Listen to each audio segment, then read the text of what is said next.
If you ask a disagreeable person what he wants, say, or she wants, they'll tell you right away. They know. It's like, this is what I want and this is how I'm going to get it.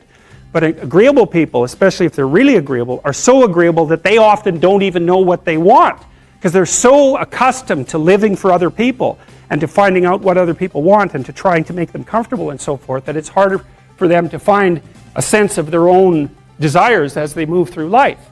And that's not, look, there's situations where that's advantageous, but it's certainly not advantageous if you're going to try to forge yourself a career. That just doesn't work at all. And so even though on average men and women aren't that much different in terms of their levels of agreeableness by the group, if you go out and you look at the extremes, they're very different. So all of the most agreeable people are women, and all of the most disagreeable people are men. And the thing is, the extremes are often what matter rather than what's in the middle. And so one of the ways that's reflected in society, by the way, is there's way more men in prison. And the best personality predictor of being imprisoned is to be low in agreeableness. It makes you callous. Now you might think, well, what's the opposite of compassion and politeness? And the answer to that is, I think it's best sort of conceptualized as a trading game. So let's say that we're going to play repeated trading games. And if you're very agreeable, then you're going to bargain harder on my behalf than you're going to bargain on your own behalf. Whereas if you're very disagreeable, you're going to do the reverse. You're going to think, I'm in this trading game for me, and you're going to take care of your own interests. Where an agreeable person is going to say, no, at best, at worst, this has to be 50-50, but I'd like to help you every way I can. One of the things you have to be careful of if you're agreeable is not to be exploited, because you'll line up to be exploited. And I think the reason for that is because you're wired to be exploited by infants. And so that just doesn't work so well in that actual world. And one of the things that happens very often in psychotherapy, people come to psychotherapy for multiple reasons, but one of them is they often come because they're too agreeable. And so what they get is so-called assertiveness training, although it's not exactly assertiveness that's being trained. What it is the ability to learn how to negotiate on your own behalf. And one of the things I tell agreeable people, especially if they're conscientious, is say what you think. Tell the truth about what you think. There's going to be things you think that you think are nasty and harsh. And they probably are nasty and harsh. But they're also probably true. And you need to bring those up to the forefront and deliver the message. And it's not straightforward at all, because agreeable people do not like conflict. Not at all. They smooth the water. And you can see why that is in accordance with the hypothesis that I've been putting forward. You don't want conflict around infants. It's too damn dangerous. You don't want fights to break out. You don't want anything to disturb the relative peace. And if you're also more prone to being hurt physically and perhaps emotionally, you also may be loath to engage in the kind of high-intensity conflict that will solve problems in the short term, because it takes a lot of conflict to solve problems in the short term. And if that can spiral up to where it's dangerous, which it can if it gets uncontrolled, it might be safer in the short term to keep the waters smooth and to not delve into those situations where conflict emerges. The problem with that is it's not a very good medium to long-term strategy, right? Because lots of times there are things you have to talk about because they're not going to go away. And the advantage to having a well-socialized disagreeable person is that they really don't let much get in their way. So if you can get a kid who's disagreeable socialized, that person can be quite the creature, because they're very forward-moving in their nature and very difficult to stop. But if you don't get them successfully domesticated, tamed, roughly speaking, by the time they're 4, their peers reject them. And that's a big problem, because your job as a parent is to make your child socially desirable by the age of 4. Like you want to burn that into your brain, because people don't know that. That's your job. And here's why. It's easy if you think about it carefully. So you imagine you've got a 3-year-old child, so sort of halfway through that initial period of socialization, and you take that child out in public. Okay, what do you want for the child?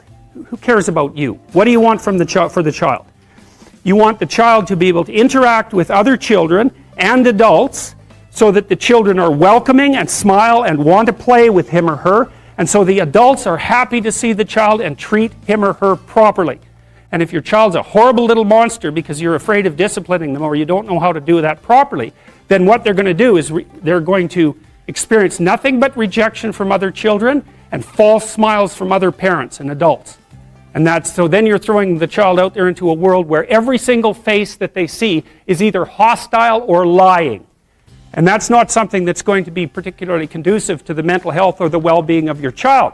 If your child can learn a couple simple rules of behavior, like don't interrupt adults when they're talking too much and pay attention and try not to hit the other kids over the head with the truck any more than is absolutely necessary, then, and share and play properly, then when they meet other kids, the kids are going to try out a few little play routines on them, and that's going to go well, and then they're going to go off and socialize each other for the rest of their lives. Because that's what happens, is that from 4 years old onwards, the primary socialization with children takes place among other children. And so if the kids don't get in on that early, they don't move into that developmental spiral upwards and they're left behind. And you can imagine how terrible that is, because a 4-year-old will not play with another 4-year-old who's 2. But a 5-year-old certainly will not play with a 5-year-old who's 2, right? Because the gap is just starting to get unbelievably large. And so the kids start out behind, and then the peers leave them behind, and then those kids are alienated and outside the peer group for the rest of their life. Well, those are the ones that grow up to be long-term antisocial, right? They're already aggressive. It doesn't dip down. Now, what happens to normal boys, roughly speaking? Imagine the aggressive 2-year-old types. They get socialized, so their level of aggression goes down, and then they hit puberty and testosterone kicks in, and bang, levels of aggression go back up. And so that's why males are criminals between the ages roughly of 16 and about 25. So, and it matches the creativity curve, by the way. It's so cool. If you look at the spike of creativity among men, 16 to 25, and it starts to go down, criminality matches that absolutely perfectly. So that's quite cool. So, and so the testosterone levels raise the average level of aggression among men. It's more dominance than aggression, actually, and testosterone is by no means all bad. And then it starts to decrease at about age 25 or 26, which is usually when men stop staying up late at night, stop drinking as much, develop a full-time career, and take on the burdens and responsibilities and opportunities that are associated with a long-term partner and family. And so, well, so that's the development of what I would call predatory aggression, because I also think that the agreeableness distribution is probably something like predatory aggression versus maternal sympathy. It's something like that. So if you look at other mammals that are predators, because we're predators as well as prey animals, if you look at other animals like bears, the male bear has absolutely nothing to do with the raising of the infants. In fact, the female bears will keep the male the hell away, because he's likely to kill the infants and maybe even to eat them. So there's no maternality at all in solitary male mammalian predators.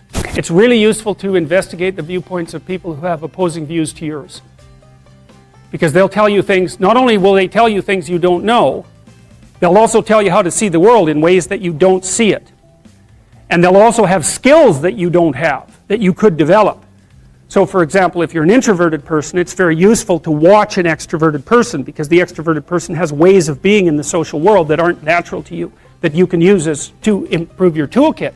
And if you're disagreeable, one of the best things to do with disagreeable people, especially if that's alienating them from other people, for example, because it can, people treat you like you're a selfish, arrogant son of a, maybe that's because you are. It's like, okay, so what do you do about that? One of the most promising treatments, let's say, for that is get the person to do something for someone else once a day, just as a practice, and learn how to do it. Maybe you can wake the circuit up, if you think that it's lying dormant in you, which is probably right. I think we have a very wide range of propensities within us. Some are switched on, genetic propensities. Some are switched on, but I think that if you put yourself in the right situation or walk yourself through the right exercises, you can switch some of these other things on as well. But it takes work and dedication and discipline. I would say, generally speaking, if you want to adapt yourself properly to life, you should find a niche in the environment that corresponds with your temperament. Right? You shouldn't work at cross purposes to your temperament, because it's just too damn difficult. But having done that, then you should work on developing the skills and viewpoints that exist in the space opposite to your personality, because that's where you're fundamentally underdeveloped. And that way I think you can extend out your temperamental capability across a wider range. And to me, that's roughly equivalent as bringing a richer toolkit to each situation.